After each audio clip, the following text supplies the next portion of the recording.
Welcome to Fairytale Access, where the head fairy's quest is to prove that fairy tales do exist in actual time, rather than once upon a time.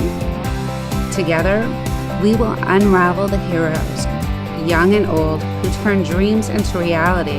These are the people who still believe in happily ever after. The discoveries will bend even our most cynical non-believers into believing in fairy tales.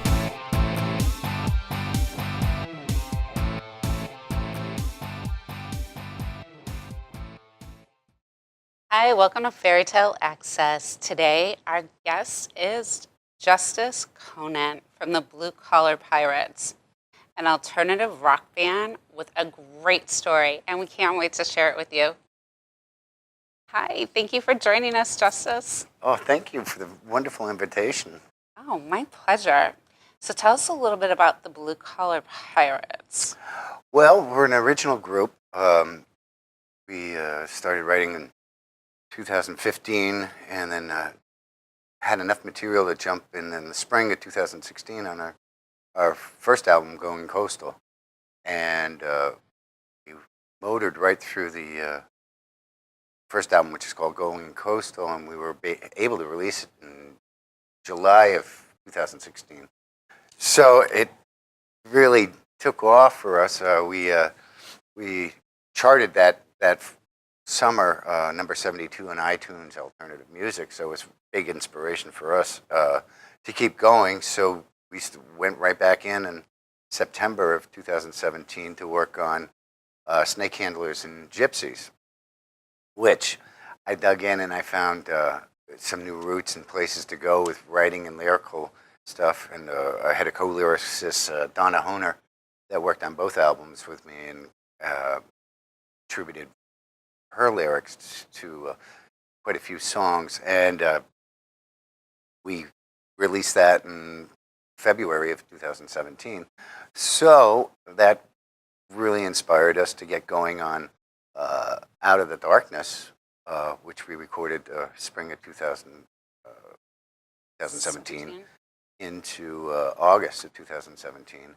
And it just released internationally, like all of our albums have, December 7th. Congratulations. Yeah, pretty special. Absolutely. So tell us how you got here, because you really started out as a chef, right? Yes, I always had a passion for arts, music, and my father came to me when I was really young, and he says, "Yeah, you got to make a decision. You got to feed yourself."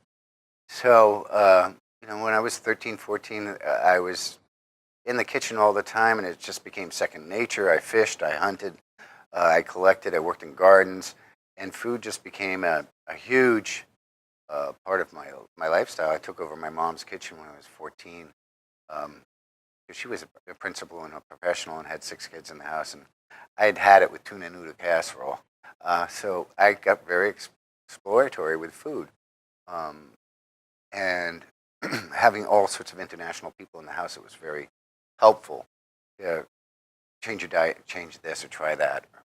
Very exploratory and adventurous.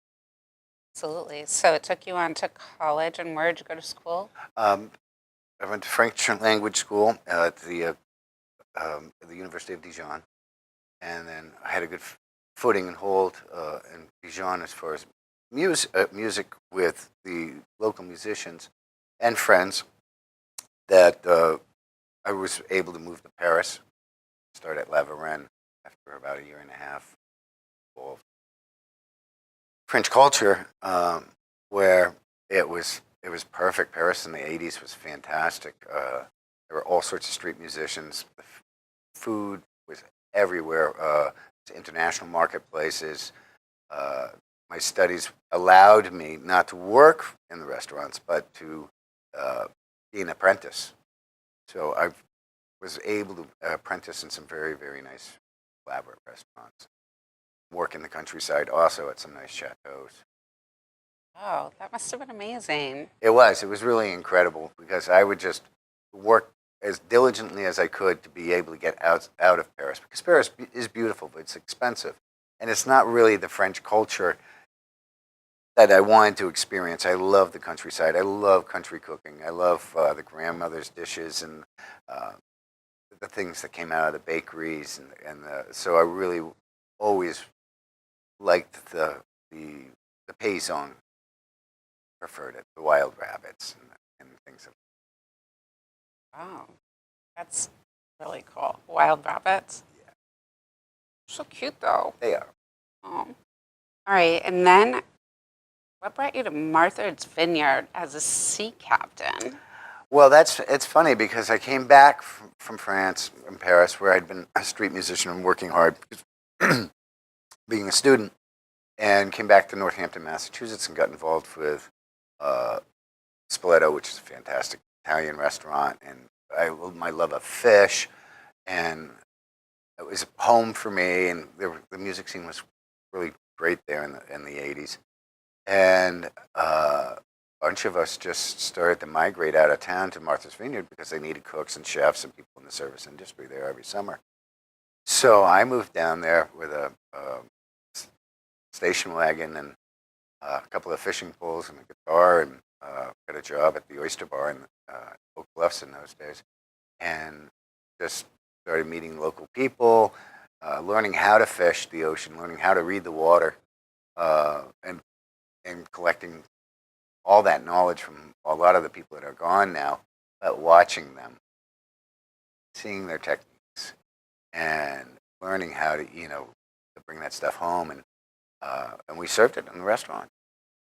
So I got my Massachusetts commercial fishing license, and then started working under captains as deckhands, and just worked your way through the ranks.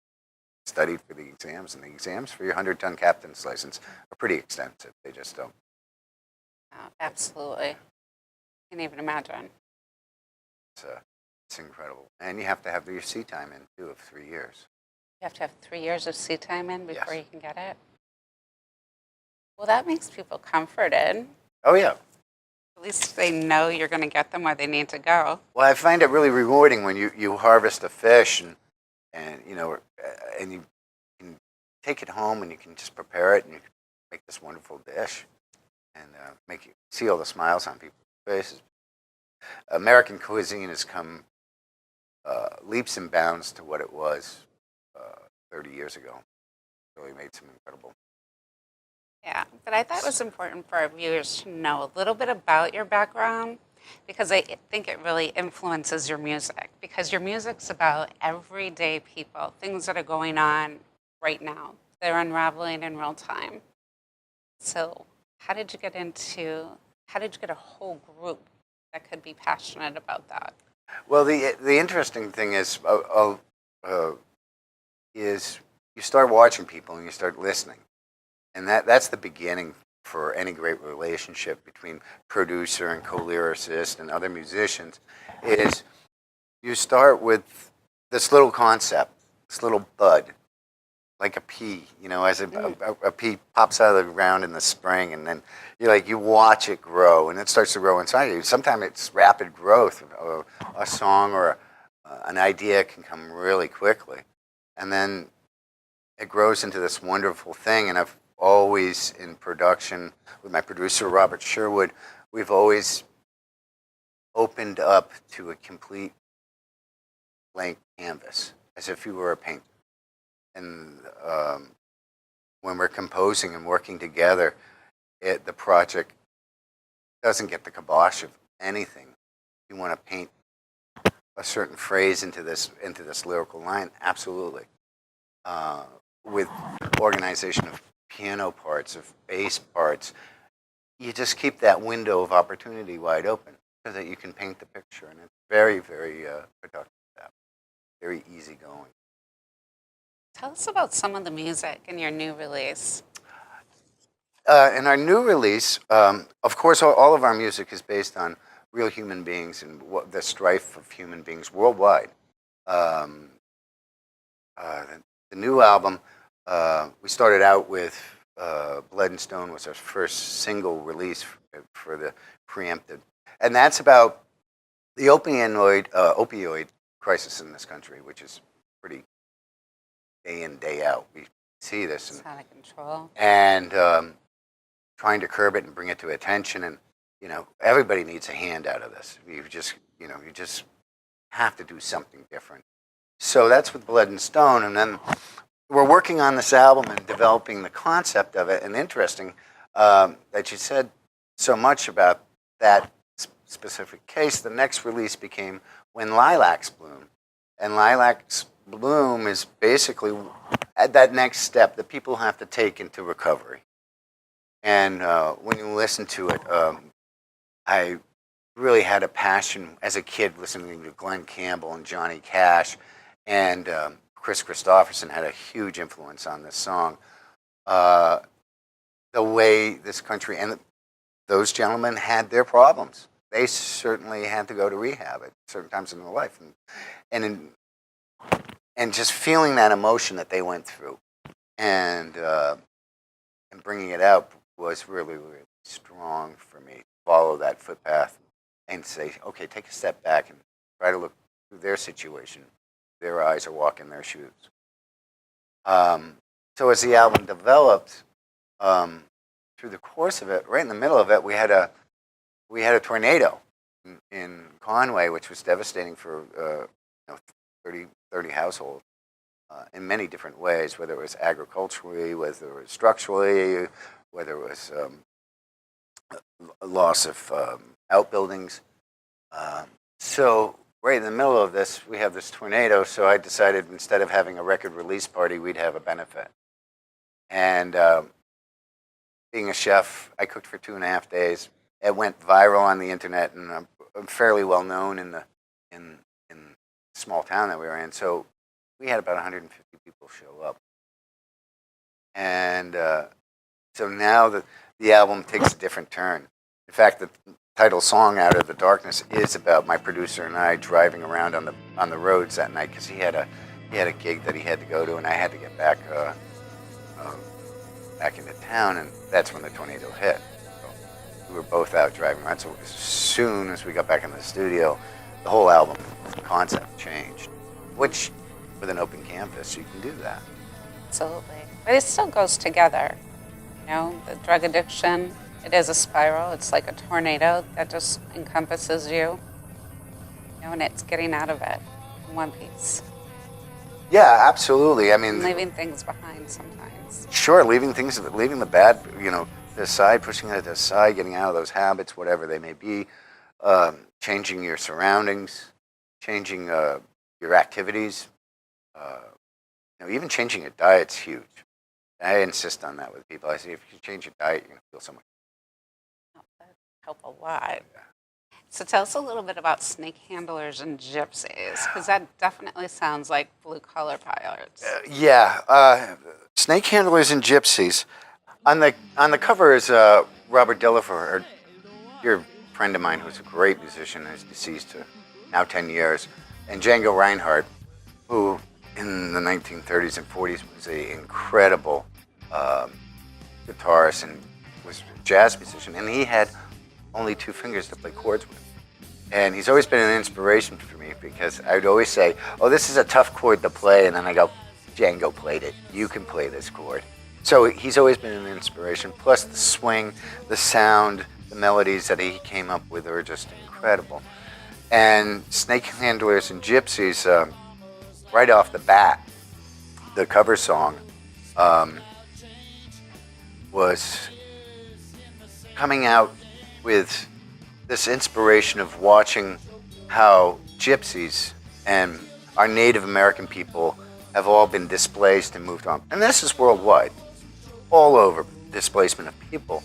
And I captured the whole feel of it by watching what was happening in the Mediterranean, what was going out on the pipelines, what has constantly been going of displaced people, of indigenous people, and even drifters such as the Gypsies, which they brought all of this music and art into our environment, and the mistreatment and the way people scorn on them. And I was really emphatic about that when I recorded it. And I walked in, and it was the last recording sessions of the night, and my producer looked at me and he said, "You got one more in you." And I said, okay.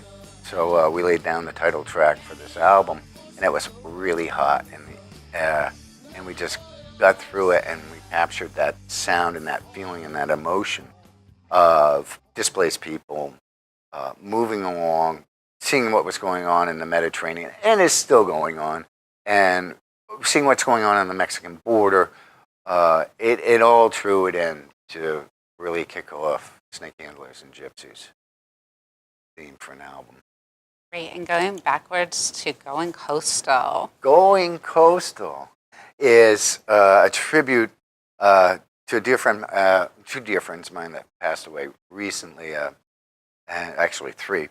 Pepe and his wife Susan, and also Paul Bergeron, who's on the cover of the album, to the backside of me, and it's all about.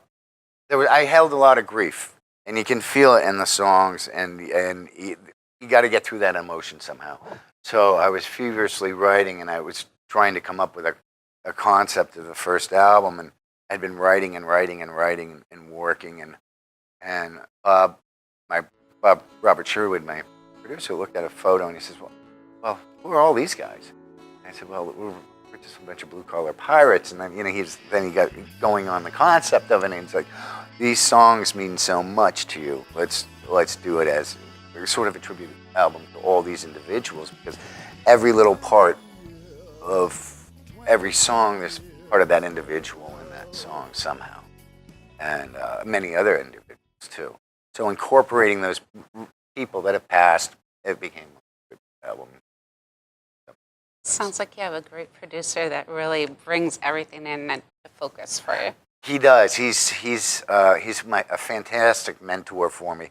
He draws me in, and again, we keep this open canvas where anything is possible, anything can happen, and sitting back and listening and talking to each other and having those moments where it's not, sitting in the confines of an office and coming up with a development scale or anything like that. It's very personal and very easygoing because he has his own studio, Dragonfly Studios. I have my own record label, called Pirate.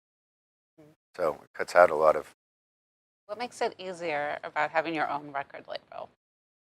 You'd be able to calling your own shots, and that's true independence. Second of all, you don't have to sit in an office. Take it out to the field, and it's really important.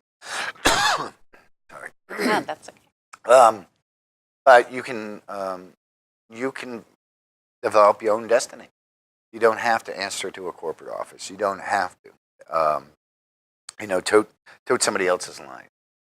So how hard is it for young bands, or any band, to create their own record label, get everything together? All of that paperwork must be a monumentous task. It's really not as difficult as everybody wants to make it. First thing you have to do is you have to go to your town office and get an LLC. Mm-hmm. And then if you're going to have a label, if you're a band anyways, you should have an LLC, just to protect yourself.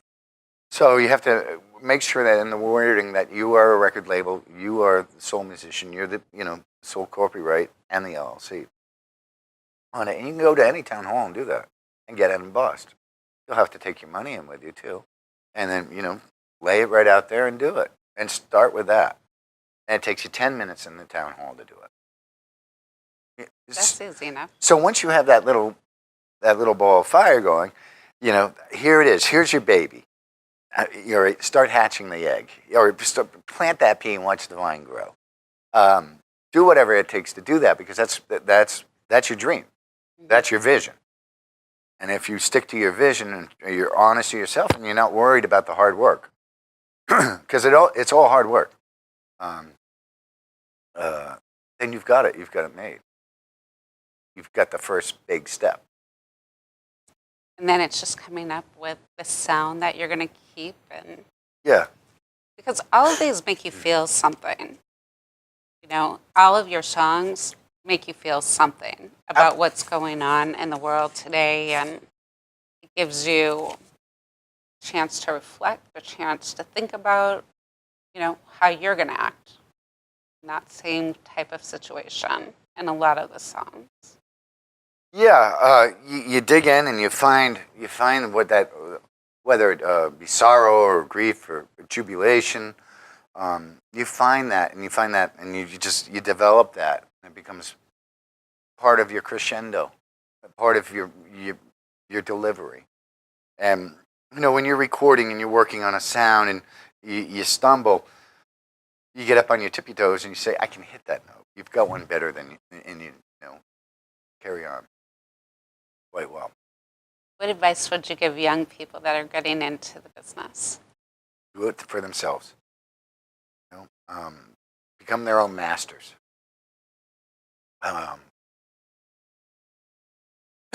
Sorry, once again. It's very hard work, but if you're not afraid of the hard work and the development, that first step is going to be the toughest. It truly is going to be. You're jumping off the diving board, and when David Bowie said, "Always stay out of your comfort zone. Always take that chance. Always, if you think you're staying in a little box, then get out of the box." He promoted that, and if you live by your mentors and the people that you really idolize, they'll say the same. Wow. So when you first started, did you think that you would have the success that you're starting to achieve? No, it was funny because I had recorded somewhat in Paris, and I'd been a street musician and dabbled with my own little bands here and there. But the interesting thing is, you kind of fill up your bag with information while you're doing it, and things to worry about. Yeah, things to start all over with. New beginnings, new topics, Chances. new chances. Always, yeah. That's great. So growing up, what was your favorite book of all time? My favorite book, it's a trilogy, was Lord of the Rings by J.R. Tolkien. Really? I really loved all the Tolkien books, but Lord of the Rings. Any one character influence you? Oh, jeez. I think it would just have to be Bilbo Baggins, Pretty much the consummate, always getting himself into trouble, going on a new adventure. I think he was really the person that got it going for me. Books are really a lot of what you read when you're young, I think, really influences you in life, and you can see how that influenced your life as a pirate. Oh yeah, yeah. That's another interesting concept because of the travels. And when I first went to Europe, I traveled around with a backpack. I went to every obscure castle I could go to, even every cathedral that was way out of everybody's way to get to see something that nobody else had seen. So that was very good. What about the people that you met along the way? How did they influence you? Oh, well, from picking grapes to just working in gardens with people, they were always showing me a new technique and stuff. Something more to strive for. Something new to learn. Great. That's what kept you going. Yeah. So, any more albums coming up? We are going to start on our next album, January of 2008. January 2018? Yeah. Yeah, it's going to be exciting. We've got a couple of songs written for it already. And every time we go in, we always try to change and enlighten some different new aspect of recording. We look for new venues, broaden this, take out this. And so it's always a new project, developing something new. And the webpage where everybody can get more information is? www.BleuCollarPirates. And the blue is spelled like the cheese? Like the cheese, BLEU. We'll look forward to it. Thank you so much for joining us today and sharing so much about what you do and how you came to be so creative in the songs that you're releasing. Oh, thank you very much for this wonderful chance to be here with you. It's a pleasure. And until next time, keep asking questions. The answers are out there. And if you want some great music, check out Blue Collar Pirates. You won't be disappointed. There's something in there that you may have seen happen around the corner. See you soon.